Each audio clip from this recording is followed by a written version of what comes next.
Well, I want to talk primarily about bars, live music venues, and touring, because it Yep. does seem as if you guys are going to be on the last of the list. You're even going to be behind live sports, because live sports, they can hold them in empty stadiums, but it really doesn't make sense to hold live music in an empty venue. So anyway, yeah, talk about the challenges that you guys are facing, being a company that has so many live music venues, bars, etc., and how you're going to be able to survive this, because Mayor Garcetti is on record saying we are a year away. I know you guys are outside of Los Angeles also, but just to talk about LA for a second, that Yep. they're a year away from those type of places being able to be open.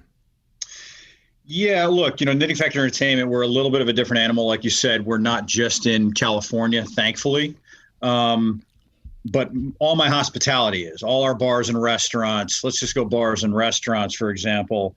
We have some other projects in other states going, and we have some venues that have restaurant capability and connection to restaurants. But yeah, I don't feel like it. I know the bar and restaurant side, at least at minimum, we're able to do takeout and delivery. Now that's not doing anything but keeping us relevant, that people still see our name out there on socials, and that we're in the media and they're talking about it, and we're keeping our customers happy. And I'm keeping a couple people at work in most of our bars and restaurants. But really, when I say a couple people, you're talking about a GM, a chef, and maybe one backup person that's in there to help with prep or help pick up phone calls.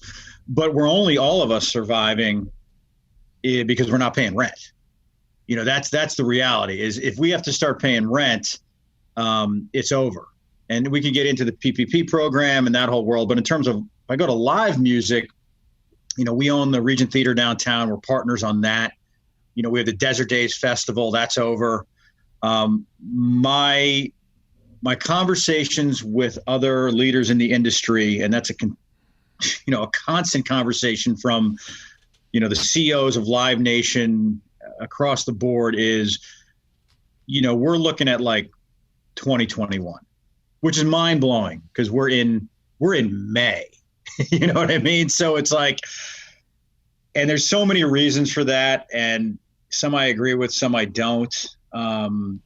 It's, giving us a scaled down capacity, Jim, is not, if you have 1,000 cap room, and tell me, when you want to hit me with questions, okay, let me know. But, we have 1,000 cap room. If the city says, okay, you've met all these stipulations, you've got the thermal recognition on temperatures, all your staff is gloved, you've got the separations, you're sanitizing, UV light, whatever all the bells and whistles are.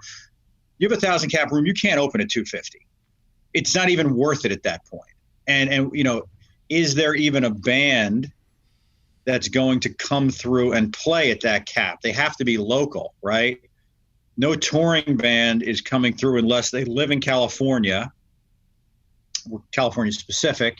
And then it's like, is the band even going to get together? Are the 5 guys or girls going to even play together? Yeah. Let's take the various entities in order and talk about each one. I think it's going to be the best way to do this. So you've got the bar restaurants that I want to talk about, and then you've got these smaller size music venues, and then you got the large amphitheater festival type ones. So staying on the smaller one that you're talking about, 1,000 seat place, even if they said 25% capacity, my first question would be, well, how do you monitor that inside of your room? I mean, when the band takes the stage, everybody wants to rush toward the front of the stage. So even if you've got 1,000 seat capacity or standing capacity, and you're limiting yourself to 25%, are you going to have to put X's down on the floor everywhere as to where people are going to stand? I mean, it's a fantastic point, and we talked about it this year as it related to big outdoor shows first, which was, are we going to have to go out there with spray paint, make an aisle, and then make a box of like per 6, because 2 to 6 is there going to be family members. I wish I had the answer to that right now. I would assume that we would have to separate and do that. I mean, or we kind of do it like we do when we have certain venues where we have to keep separation of under 21 and over 21. But even that, they're still grouped together. look, we're talking about it, but I don't know how to do it really that it is 100% that you're not going to get coronavirus, COVID-19.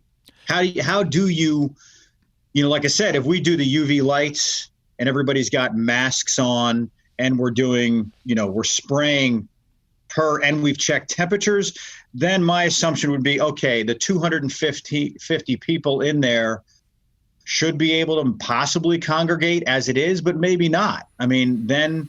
And then you've got the issue, even if they could, as you said, of profitability, because your lease rate is set at a level that expects this place is going to be busy. If you were doing 25% of your business, you ain't going to be making money. So no, 100%. And that's the conversations we are having with all our landlords too. It's okay. The leasable space that we started with here, call it the 10,000 square feet at one of our venues downtown for that 1,000 cap, is no longer usable space. I cannot pay that usable space rate anymore. I can only pay what that is, and I can't even pay that because I don't know what that return is. We used to be able to run pro formas based on all of these markers that none of us can do anymore. Because let's say we're going to say it's going to be 250. Well, one is the band's going to have to be in a door deal. I can't pay you a guarantee because I don't care that you used to bring in 500 people. Now I don't even know if you're going to bring in 100. And do I know 250 people are even going to show up at that capacity? It could be 75. And what's the drinking per head at 75, even at $10 a head? And no, there's really, I mean, even 50% capacity is not going to pencil out, right? No, the way you run venues, and let's just talk 1,000 cap when we're running these pro formas and how we've been doing it for 30 years is reality is, first off, you make most of your money on booze as it is, right? You're not making a lot of money on the ticket. You're not making a lot of money on the fees. It's really alcohol related. And that's gotten sort of making money on the door back in the day used to be a better figure. Now, if you make 30% of the door net, you're very lucky. But when we look at venues, we base it usually on 4 to 5 winning shows per month. So of the 30 days in a month, 4 to 5 shows that are at 1,000 cap are going to cover your nut. The rest is gravy, and you may only do 12 shows a month. And the reality is most shows are only at 50% capacity anyway. You're not selling out those shows. And you've got private events, dance nights, bar mitzvahs, weddings, all those other things that are part of it.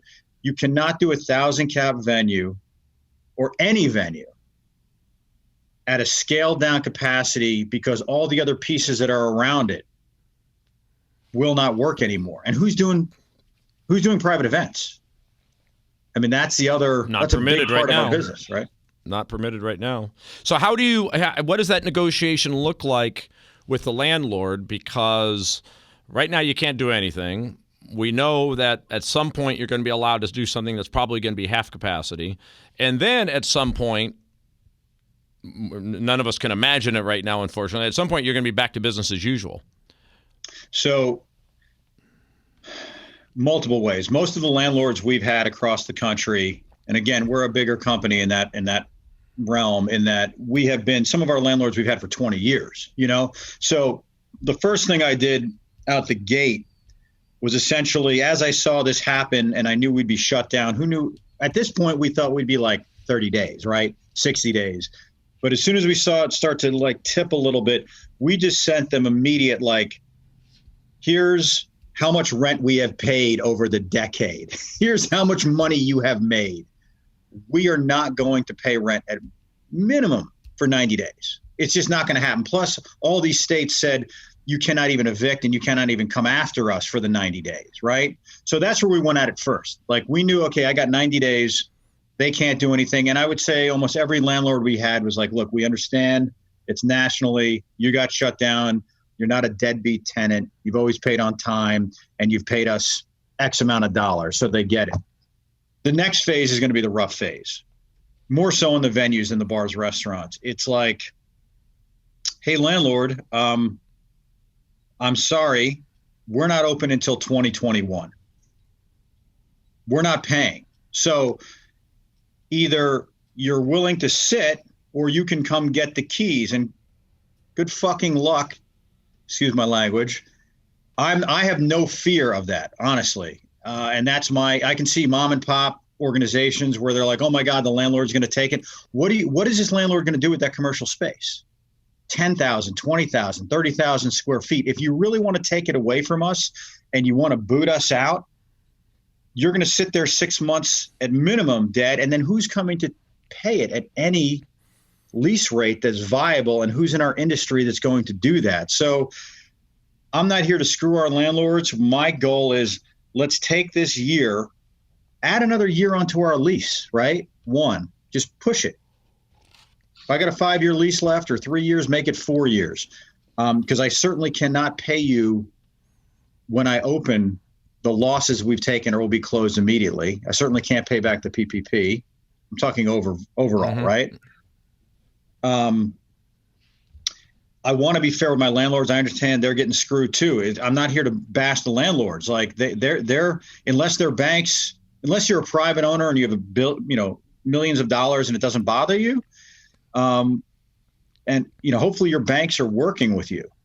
Otherwise, my hope is that the government backs the insurance companies and we can trigger our loss of revenue coverage, just like we would in a fire or anything else. We had a big fire in Boise 2 years ago. Club burnt, almost, huge fire. We had loss of revenue coverage that triggered. But until the insurance company's never going to trigger pandemic ever. Right. Yeah, let's talk about that real quick, because that was on my list to cover with you, which is typically called business interruption insurance, and there's been some talk about it. But it's my understanding that virtually every policy out there has an exclusion for pandemics. I heard somewhere that kind of started with the Spanish flu that they started doing, but I'm sure there was some major pandemic that caused them to think, okay, we're going to be wiped out if we cover pandemic. So they all write that out. Now, apparently there are some court challenges to it, trying to argue that, well, gee, it's not the pandemic, it's not the reason we're closed, it's because the government ordered us to be closed. That's the argument. The argument right now is, even when we're filing, we're not, the insurance company, wait, you're filing for pandemic? No, we're filing because the government forced us to shut down.